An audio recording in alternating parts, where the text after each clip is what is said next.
welcome back to the channel. And today I wanted to make a state of the collection video and just talk about some of the current watches that I have here in the collection. And wanted to kick it off with first some of my, no easy way of saying it, but the cheap watches, I guess, the cheapo digital watches that I think are kind of a fun way to try out new watches without breaking the bank. So first I wanted to kick it off with my Casio fishing watch. So I did a quick modification video on this watch, but this is the WS1200H, also known as the fishing watch. Main reason I got this one is I like to fish, so I thought it was kind of cool how this one can tell you when it's a good time to fish. So I got this right at the end of the fall, so I never really had a chance to try it out yet, but looking forward this spring to trying that out. And like a lot of these cheap watches, they come with some of the most awful straps. So I did kind of retrofit a rubber strap on this one, which is just much more comfortable. All right, next we have, what we got here? This is the Casio AQ5800W. No real reason for this one other than I came across it in the Amazon warehouse section for like $24, and I thought it was a great buy. It is tough solar, if you can tell, so I thought it was kind of cool to get a both analog digital display for less than $30 and it's solar powered. It was a no-brainer. This is a great kind of around the house watch. I wear this, when doing yard work or any kind of chores. I don't have to worry about, damaging it. And like the other one, also came in a terrible strap, so I retrofitted this rubber strap to it. Works much better. Next we have a pair of Casios here, and these are the A168. So these actually are pretty cool. I got this one first, just more as kind of I guess a joke, just for a laugh, because I got just to wear it. My friend who's into watches as well, I thought it'd be kind of funny to wear it to his house just to kind of get a reaction out of him. But to be honest, I actually kind of enjoy wearing this one. I think it's got a real cool look, and it's a great watch to wear to work because it's so light in the wrist. You don't even know it's there. And then I like this one so much that I thought it'd be cool to get this one, because if this one isn't already kind of, eye-catching, then this one definitely is. So that's why I got these two. And then this one is the GWM5610, a G-Shock Square. I actually like this one a lot. This is a very kind of useful watch. It's got a lot of cool features. Solar powered, it's a atomic time functionality, it's a very rugged watch, got a lot of the other, typical features like alarm, stopwatch, things like that. But I actually got this one after I've tried a few Pro Trucks, and the problem with the Pro Trucks that I think I had 2 of them, 3 of them, they're just too big. Ended up returning them both, and I thought this was kind of a nice compromise to kind of give me that kind of more rugged, kind of apocalyptic watch. So that's why I got this one. And then the other one, which I don't know if it's fair to add in here, it's a fitness watch, but I like this watch a lot. This is the Garmin Solar Instinct. So real great watch, especially for the money. You get all the health kind of benefits you do from a typical Garmin watch, but then it is solar powered, so you kind of get that Casio Pro-Track-esque type features on here as well. So this is kind of where the current digital collection is, and I don't know, every now and then if I get bored I hop on Amazon and I'll see if I find something that sticks out to me. Maybe I'll get it, but I don't know, seems to be kind of, I'm happy kind of where things are at right now with it. So next we will talk about some of my nicer, I guess, watches, the automatics. All right, now to talk about some of my analog, automatic, and a few quartz watches. So first I'll start off with 2 quartz watches. And first up is the Seiko 7A28. So this watch I enjoy a lot, not just for its kind of unique retro look, but its historical significance. So this is actually the first quartz chronograph. So this is just one of those things that make Seiko the amazing watch company they are. This is one of their, this is like a milestone marker, which is why I wanted this watch, just to kind of capture that milestone of the first quartz watch. So plus I kind of, there's a few different color pathways. I do like the kind of the Speedmaster look they have one, but I also like this kind of champagne gold one as well. I just think it looks kind of very 80-ish, and this I believe dates back to 1985.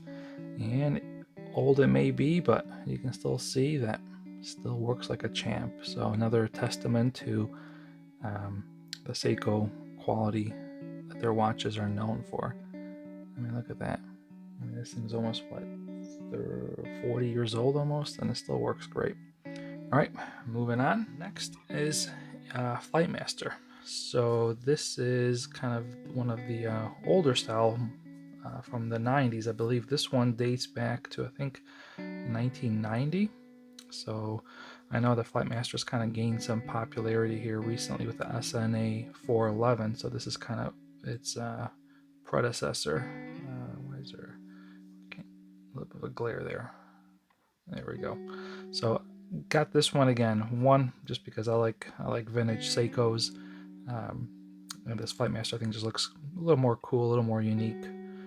I do actually have the newer one on order too, so I can have both of them, but this one I kind of favor, and I'll probably do a more in-depth review on this one side by side when I get the newer ones to kind of show what's new, what's different between both of these. And this one I believe is the Flightmaster 7T34. Okay. Next is my Orient dress watch. So just got this one on the whim. I kind of wanted some kind of a dress watch, and this one just kind of sparked my interest. This is the RAAC 0015S10D. I did a review on it, so won't talk too much on it, but it's not a bad watch. You know, it's just kind of like a nicer Bambino, basically.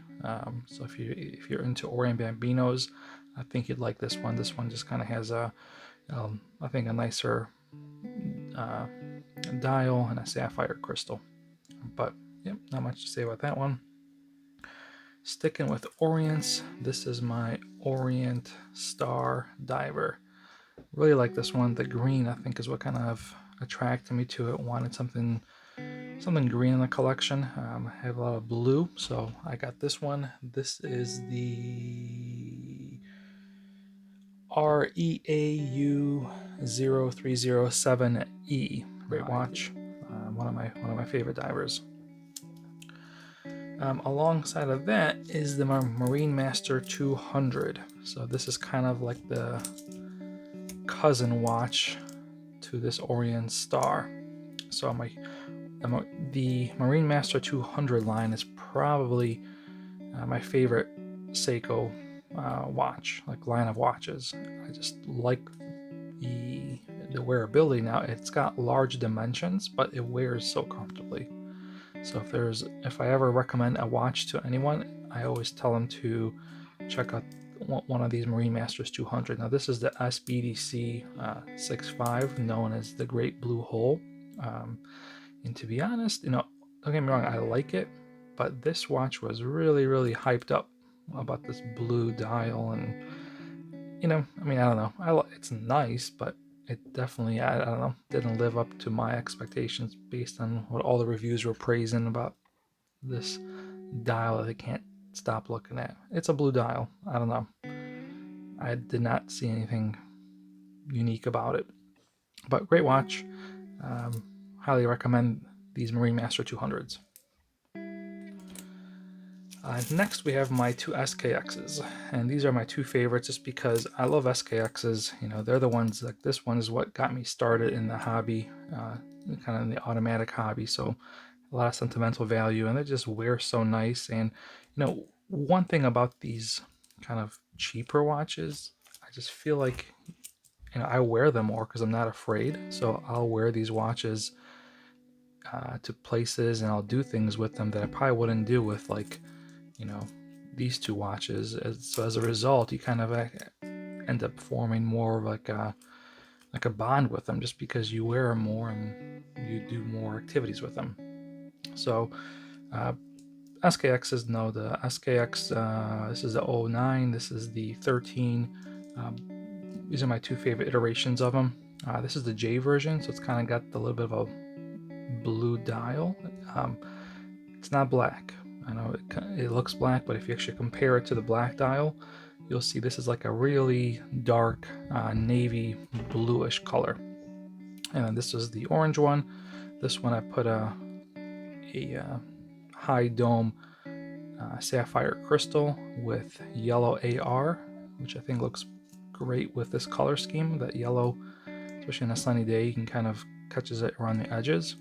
And this is just the original mineral crystal. Okay, moving on. And my last two are kind of my pride and joys. So I will start with the watch I think needs no introduction, the Speedmaster Pro. So this is a grail watch for me. This is a watch that I've wanted for a long time. You know, I'm not really sure why this one, because for those that know it, it's really not like a high caliber timepiece like maybe something like this would be in terms of its movement and features. But you know, I am kind of a space geek, so I love kind of astronomy, and this watch's history is none other. I mean, it's timeless design and kind of just watch heritage. I mean, I think if you Google, if you Google 10 most collectible watches or 10, historic watches, whatever, you'll almost see this watch in every list. So it's just a lot of watch history here. So I love this watch. It is one that I just don't see myself ever parting with. And as you can see, I don't wear it much, unfortunately, because I'm so paranoid. I know that's so kind of wrong to do, is to get a nice watch and never wear it, but this kind of acts more as kind of my dress watch than a sport watch. This I'll wear this more kind of on kind of special occasions than I would just for everyday wear, just because I'm paranoid about roughing it up, which I know is wrong. So Speedmaster Pro, and then last but not least is the Tudor Nautilus LHD. So this one just kind of came up on the whim. I wasn't really, as I kind of got into watch collecting, I never really was familiar with Tudor, so never kind of had this one on my plans. But the main reason I got this one was, and again, probably the wrong reason for some, but it's a Rolex built watch. It's got, it's owned by Rolex. It's got a lot of the same internals as a Rolex. So, I don't think I'll ever be able to afford a Rolex. So I just thought it'd be cool to have one in a way that's not really a Rolex. But overall, this watch has been great. It's titanium build. It's, for divers, it wears really comfortably on the wrist. So this one also don't see myself parting with, unless it is to try to fund another purchase. So a watch I really want to get is the Grand Seiko Snowflake. So if I have to sell this one to afford the other one, I probably will. So yeah, that is the collection as it stands now. So I do have actually 3 new watches coming in. I have a Orient Star Classic, so it's a dress watch, but it's an Orient Star. So this one I just feel like kind of lacks some kind of refinement, so I got an Orient Star dress watch. I'll post a review on that one. I also have the new Flightmaster coming in, so I'll do a kind of a side-by-side review with this one and the new one, kind of just to see how it's changed over time. And then, I've got another Marine Master 200 coming. This will be like my 5th that I've had here recently. So I have the SPB 105, which is the green one with like the gilt hands and indices. So I'm looking forward to trying that one. And just if anyone's curious, I did actually end up selling my other 2 Marine Masters, the Paddy and then the SBDC 063.